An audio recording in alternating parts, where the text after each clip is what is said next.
नमस्ते। मैं आपकी हिंदी प्रवक्ता नमिता आज एक नए विषय के साथ आपके सामने उपस्थित हुई हूँ। लिखना, पढ़ना, दौड़ना, हंसना, खेलना, बात करना, देखना, ऐसे शब्दों को आपने सुना होगा। ऐसे शब्दों को ही हम क्रिया कह सकते हैं। तो यहाँ पर हम देख सकते हैं कि हम अपने निजी जिंदगी में दिन प्रतिदिन कुछ ना कुछ काम करते ही रहते हैं। काम तो पूरे दिन में बिना काम किए, कोई भी कार्य किए बिना हम रह नहीं सकता या रह नहीं सकते। यानी कि एक देखना, पढ़ना, लिखना, ये सब कुछ हम मामूली रूटीन है हमारी। तो ऐसे शब्दों के बारे में हमारे हिंदी व्याकरण में क्या कहा जाता है, इसके बारे में आज हम देखते हैं। इस कक्षा में मैं क्रिया के बारे में आपसे बात करूंगी। क्रिया क्या है, उनके उदाहरणों के साथ साथ उनके भेदों के बारे में इस कक्षा में हम जानकारी हासिल करते हैं। क्रिया ऐसे शब्द जो हमें किसी काम के करने या होने का बोध कराते हैं, वे शब्द क्रिया कहलाते हैं। जैसे कि पढ़ना, लिखना, खाना, पीना, खेलना, सोना आदि। क्रिया के कुछ उदाहरण इस प्रकार से है। राकेश गाना गाता है, मोहन पुस्तक पढ़ता है, मनोरमा नाचती है, मानव धीरे धीरे चलता है, घोड़ा बहुत तेज दौड़ता है। ऊपर दिए गए वाक्यों में हम देख सकते हैं कि गाता है, पढ़ता है, नाचता है, दौड़ता है, चलता है आदि शब्द किसी काम के होने का बोध यहाँ पर कराता है। तो इसीलिए यह शब्द जो है क्रिया कहलाता है। क्रिया के भेद दो आधारों पर किया जाता है। सबसे पहला कर्म के आधार पर और दूसरा प्रयोग या संरचना के आधार पर।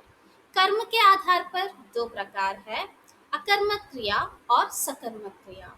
प्रयोग या संरचना के आधार पर संयुक्त क्रिया, नाम धातु क्रिया, प्रेरणार्थक क्रिया और पूर्वकालिका क्रिया। प्रेरणार्थक क्रिया के दो प्रकार, प्रथम प्रेरणार्थक क्रिया और द्वितीय प्रेरणार्थक क्रिया। आगे बढ़ते हुए देखते हैं कर्म के आधार पर क्रिया के भेद। कर्म के आधार पर क्रिया के दो प्रकार, अकर्मक क्रिया और सकर्मक क्रिया। अकर्मक क्रिया के बारे में अगर कहें तो जिस क्रिया का फल कर्ता पर ही पड़ता है, वह क्रिया अकर्मक क्रिया कहलाता है। इस क्रिया में कर्म का अभाव होता है। जैसे कि उदाहरण के लिए शाम पढ़ता है। इस वाक्य में हम देख सकते हैं कि पढ़ने का फल जो है शाम पर ही पड़ा है यहाँ पर। इसीलिए पढ़ता है अकर्मक क्रिया कहलाता है। जिन क्रियाओं को कर्म की जरूरत नहीं पड़ती है, जो क्रिया प्रश्न पूछने पर कोई उत्तर नहीं देता है, उन्हें हम अकर्मक क्रिया कह सकते हैं। जैसे कि अगर ठीक तरीके से कहें तो किसी और सरल शब्दों में कहेंगे तो जिन क्रियाओं का फल और व्यापार दोनों जो है कर्ता को ही मिलता है, उसे हम अकर्मक क्रिया कह सकते हैं। अकर्मक क्रिया के उदाहरण, राजेश दौड़ता है, साम रेंगता है, मेघनाथ चिल्लाता है, रावण लजाता है। तो जैसे कि ऊपर दिए गए उदाहरणों को हम देख सकते हैं कि इसमें दौड़ता है, रेंगता है, चिल्लाता है, ये सभी शब्द और लजाता है, ये सभी शब्द जो है वाक्यों में कर्म का अभाव यहाँ पर हम देख सकते हैं। क्योंकि यहाँ पर कोई भी प्रश्न करने पर राजेश कहाँ दौड़ता है, ऐसे जब प्रश्न करने पर कोई आंसर यहाँ पर नहीं मिलता है। जहाँ पर प्रश्न करने पर कोई भी यहाँ पर उत्तर नहीं मिलता है, तो यहाँ पर कर्म का अभाव है और क्रिया का फल जो है कर्ता पर ही पड़ रहा है यहाँ पर। इसीलिए यह उदाहरण अकर्मक क्रिया है। आगे बढ़ते हुए देखते हैं सकर्मक क्रिया।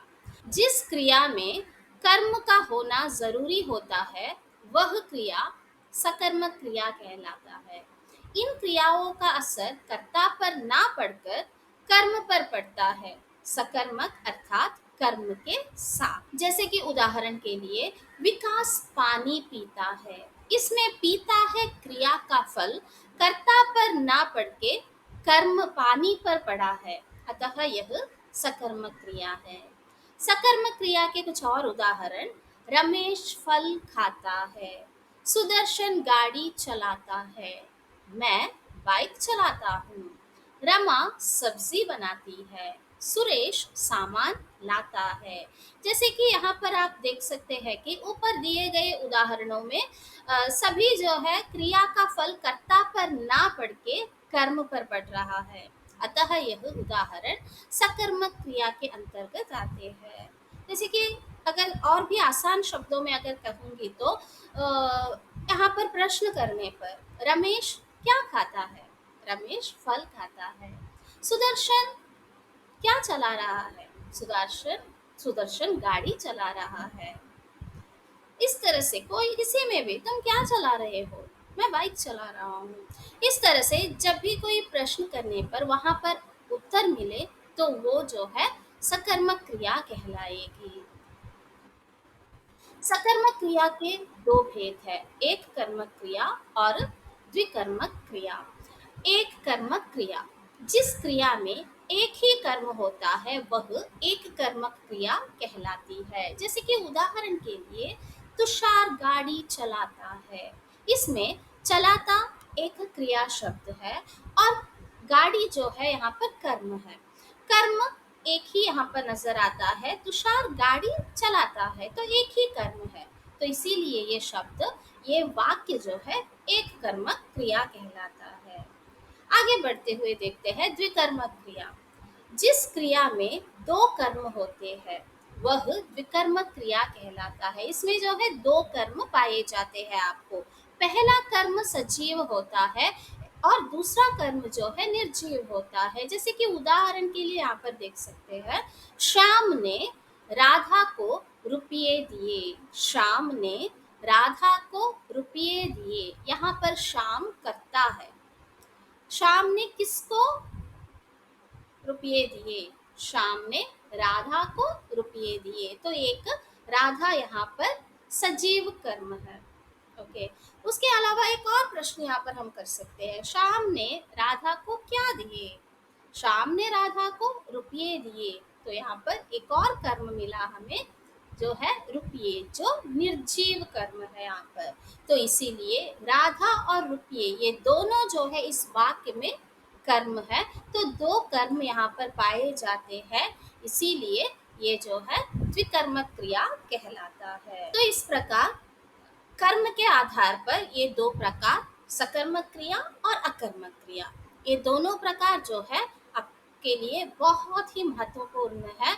हर एक एग्जाम के दौरान आपको ये जो दो पार्ट आपको अवश्य पूछे जाएंगे, इस पार्ट को आपको अच्छे से इसके बारे में पता होना चाहिए। इसे आप अच्छे से जानकारी इसकी हासिल करोगे तो हर एक एग्जाम में आप इसका आंसर बहुत ही आसानी से दे सकते हैं। आगे बढ़ते हुए देखते हैं प्रयोग और संरचना के आधार पर। प्रयोग और संरचना के आधार पर प्रेरणार्थक क्रिया: जिस क्रिया से यह ज्ञात हो कि वो कर्ता स्वयं काम ना करके किसी और से काम करा रहा है, जैसे पढ़वाना, लिखवाना आदि।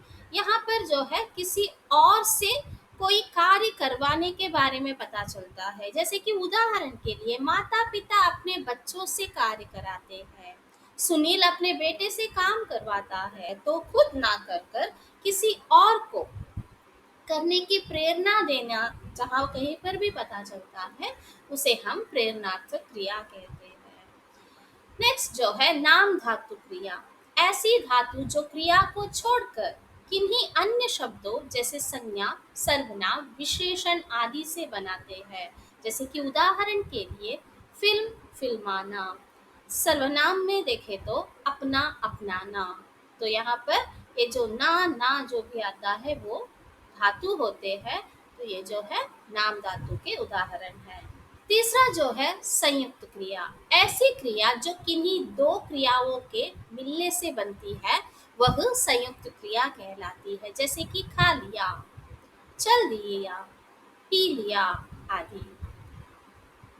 संयुक्त क्रिया के उदाहरण: मीराबाई स्कूल चली गई, वह खा चुका, मीरा महाभारत पढ़ने लगी, प्रियंका ने दूध पी लिया।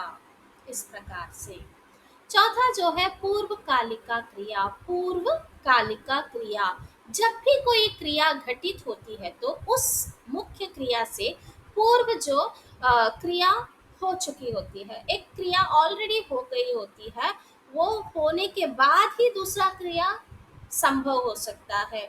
ऐसी क्रिया को हम पूर्व कालिका क्रिया कह सकते हैं। जैसे कि उदाहरण के लिए देखेंगे तो कबूतर उड़कर पेड़ पर बैठा। कबूतर उड़कर पेड़ पर बैठा। पेड़ पर बैठा है, लेकिन पेड़ पर बैठने से पहले, ये क्रिया होने से पहले एक और क्रिया वहां पर हो चुकी है, कबूतर का उड़ना। उड़ना भी एक प्रकार का क्रिया है। तो बैठने से पहले वो उड़कर आई है, वहां पर पेड़ के ऊपर बैठने के लिए वो उड़कर आई है। तो बैठना एक क्रिया होने से पूर्व यहाँ पर एक और क्रिया हुआ है। तो इसीलिए ये जो है पूर्व कालिका क्रिया का उदाहरण है। इसके अलावा भी एक और क्रिया, बहुत सारे, एक दो उदाहरण मैंने दिया है यहाँ पर। मोहन बस्ता लेकर स्कूल गया। बस्ता मतलब टिफिन। टिफिन लेकर स्कूल गया। स्कूल जाना एक क्रिया है, लेकिन उससे पहले मोहन ने क्या किया है, अपने बैग में बुक, पुस्तक, बस्ता सब उसने रखा है। उसे रखने का भी एक क्रिया वहां पर हुआ है। इस तरह से ये सभी जो है पूर्व कालिका क्रिया का उदाहरण है। तो यहाँ पर क्रिया यानी कि जो काम होता है या किया जाता है उसे हम क्रिया कहते हैं। क्रिया के दो प्रकार, दो आधारों पर क्रिया का वर्गीकरण किया गया है, कर्म के आधार पर और प्रयोग या संरचना के आधार पर। कर्म के आधार पर जो है दो प्रकार, सकर्मक क्रिया और अकर्मक क्रिया।